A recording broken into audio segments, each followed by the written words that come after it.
매일 아침 출근길은 바쁘고 괴롭습니다. 그래서 경제신문은 저희가 대신 읽어드리겠습니다. 조찬클럽 시작합니다. 오늘도 이데일리 김정남 기자와 함께합니다. 기자님 나와 계시죠? 네, 안녕하세요. 네, 안녕하세요. 첫 소식은 역시 뉴욕 증시부터 살펴보겠습니다. 일제히 반등했죠? 네, 그렇습니다. 이 뉴욕 증시는 실업보험 청구자 수 증가에 따른 기준금리 인하 기대로 상승했습니다. 네. 이 지표는 이제 매주 노동시장의 흐름을 보여주는 데이터인데요.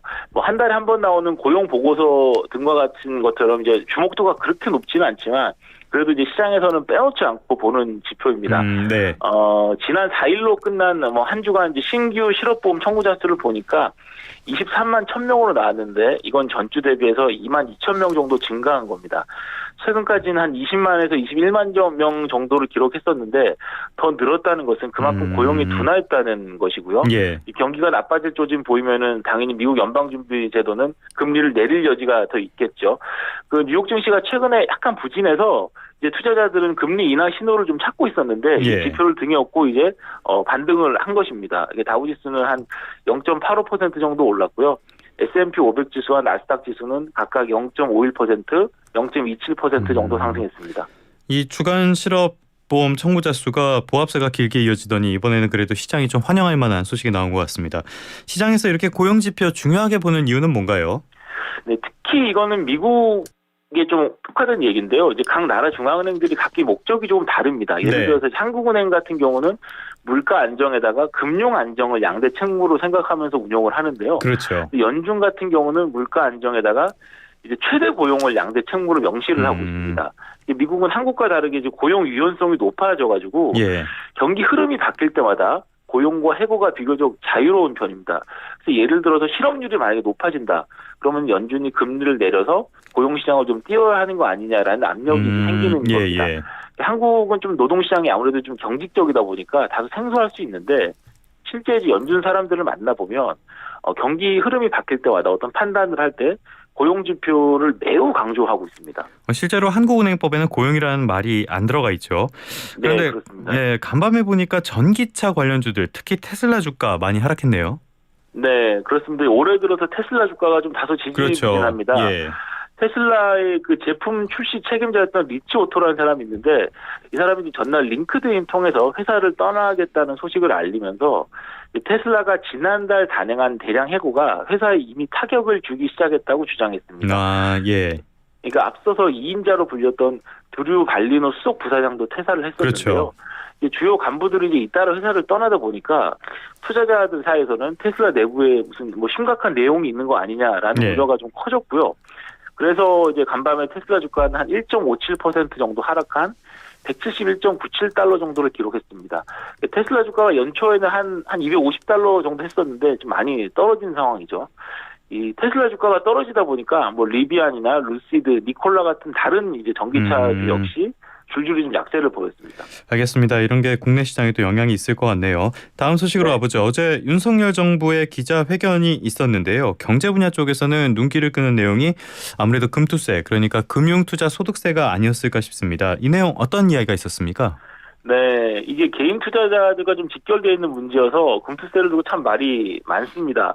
이 윤석열 대통령이 어제 기자회견을 통해서 내년 1월로 예정된 금투세 시행과 관련해서 이 1,400만 개인 투자자들에게 막대한 타격이 예상된다면서 금투세 폐지를 강조했습니다. 예. 금투세는 이제 금융투자소득세의 준말이니까 말 그대로 뭐 주식, 펀드, 뭐 채권, 파생 이런 금융투자에 따른 소득에 대해서 한 20% 이상 세금을 부과하는 것인데 예. 여야는 원래 2023년부터 금투세를 시행하기로 했었는데 이게 투자자들의 반발이 좀 나오면서 일단 2025년 1월, 그러니까 내년 1월로 시행 시기를 일단 2년 유예해 놓은 상태입니다.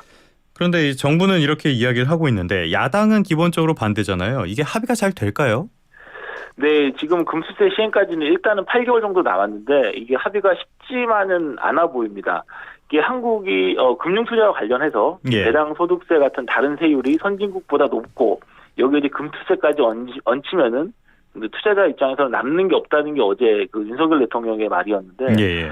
이로 인해서 이제 금융시장이 제 기능을 못하고 실무산업이 자금 조달에 좀 문제를 겪을 것이다 이런 논리인데 뭐 일리가 없지 않은 말입니다. 뭐 그렇죠. 예. 야당은 근데 이걸 두고 이제 부자 감세라면서 절대 안 된다는 입장인데 제가 이게 논문을 하나 찾아보니까 지금 금투세 대상자가 그러니까 주식 투자자 한 7만 1천에서 11만 1천 명, 그러니까 이게 2014년부터 17년 기준이니까 요 정도로 추산이 돼서 코로나 지나면서 이제 주식 투자자 좀 늘어났기 때문에 지금은 한 몇십만 명 정도 늘어날 것으로 이제 예상이 되는데 그래도 전체 주식 투자자들에 비하면 그 비중이 다소 미미하다는 추론이 가능합니다. 그렇기 때문에 민주당이 하는 얘기도 아예 일리가 없는 얘기는 아닙니다. 그래서 지금 이렇게 논리가 팽팽한데 총선 막 끝났고 확연한 여소야대 국면이지 않습니까? 그렇죠. 그래서 이제 정치 환경 감안할 때 합의가 그렇게 만만치는 않을 것 같다는 생각이 듭니다. 그러니까 대상자가 그렇게 많지는 않다. 뭐 또 여러 가지 논란이 있는 건 사실인데 소득이 있는 곳에 과세를 한다는 그런 조세 원칙 같은 것들이 훼손되지 않을까 개인적으로는 걱정이 들기도 합니다. 그렇다고는 해도 대통령이 공개적으로 이렇게 강조를 했다는 점이 주목이 되는데요. 합의에 이른다면은 어떤 안이 가능할 거를 보십니까? 네, 이게 또 물론 뭐 모든 사람들이 그렇지만 다 팽팽하지만 이게 정부와 야당이 이제 서로 어느 정도 이제 여지를 열어두고 합을 맞추는 게 다 정치 예술이라고들 하지 않습니까? 이게 금투세 대상자가 이제 많게는 몇십만 명일 걸 예상이 되는데 비중은 얼마 안 되지만 또 이 정도를 두고 또 부자다 이런 식으로 하는 것도 조금 민주당의 부담이 될 수도 있고요. 그러니까 1인 1표라고 생각하면은 정말 정치적으로 기계적으로 따지면은 대선 당락이 달릴 수 있는 규모입니다. 게다가 이제 한국만 증시가 있는 게 아니고 많은 나라들이 다 증시가 있기 때문에 만약에 예정대로 내년 1월부터 이제 금투세 시행을 하면 금투세 대상이 된다는 한 1, 2%대 큰 손들은 물론 당장은 어렵겠지만 그냥 한국을 떠나면 됩니다. 그러니까 바로 매도에 나서는 거는 뭐 여러 복잡한 문제들이 있기 때문에 어려울 수 있지만 어쨌든 간에 한국 증시에서는 매도 압력으로 작용할 수밖에 없는 것이고 이게 아무래도 좀 한국 증시의 불안정으로 이어질 수가 있는 겁니다. 그러니까 상황이 이렇다 보니까 이제 일각에서는 수정안을 추진하거나 아니면은 뭐 2년 더 유예하자 뭐 이런 말도 좀 있는데 예를 들면 이제 미국 같은 경우에는 이제 1년 미만의 단기 보유 상품을 처분할 때는 한 10에서 한 37% 정도 무겁게 세금을 때리고 한 1년 이상 정도 길게 보유하면은 세율을 단계적으로 낮춰주는 그런 방안도 한번 생각해 볼 수 있지 않을까 생각이 됩니다. 참 이게 워낙 복잡한 문제라서 이게 여야가 싸움만 하지 말고 이런 쪽에서 좀 논리적으로 합의를 해봤으면 좋겠습니다. 다음 소식으로 가보겠습니다. 하이브 사태로 문화연예계 굉장히 들썩이고 있죠. 그런데 이 과정에서 방시혁 의장, 하이브 의장이죠. 주식 가치가 큰 폭으로 떨어졌다고요. 네, 그 한국 CXO 연구소라는 곳에서 분석을 한 건데요. 국내 주요 이제 문화 콘텐츠 관련 개인 주주들의 주식 재산을 분석했는데 이 100억 클럽에 해당하는 개인 주주가 30명으로 나타났고요. 1위는 단연 그 방시혁 하이브 이사회 의장으로 나타났습니다. 방 의장이 보유한 주식 재산이 지금 한 2조 6,302억 원으로 추산이 되는데 아이고 부럽다. 이 30명의 주식 평가의 총액에서 무려 이게 비중이 68%에 해당합니다. 그런데도 이게 올해 초에는 한 3조 한 1,760억 원 정도였으니까 한 17% 넘게 감소를 했는데요.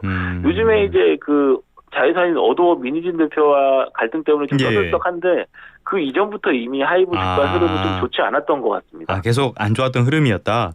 그러면 이렇게 소위 말하는 엔터테인먼트주 이쪽의 주가가 떨어진다는 게 무슨 의미로 받아들여야 될까요? 네, 이 2위가 박진영 그 JYP 최대 주주였는데 이분도 33% 넘게 떨어졌더라고요. 거의 대부분 하락을 했는데 이 통상 이제 문화 콘텐츠 주가는 실물 경기에 좀 민감하게 반응하는 측면이 있어서 이걸 고려하면 국내 주식 시장과 경기 상황이 아직도 다소 냉기류가 좀 있는 거 아니냐라는 해석이 좀 가능해 보입니다. 그러니까 경기가 안 좋으니까 엔터까지 별로 좋게 움직이지 않는다. 그래서 전반적인 경기가 그렇게 썩 좋지는 않다라는 거를 보여준다는 얘기네요. 알겠습니다. 지금까지 이데일리 김정남 기자와 아침에 실린 뉴스들 살펴봤습니다. 오늘 말씀 고맙습니다. 네, 감사합니다.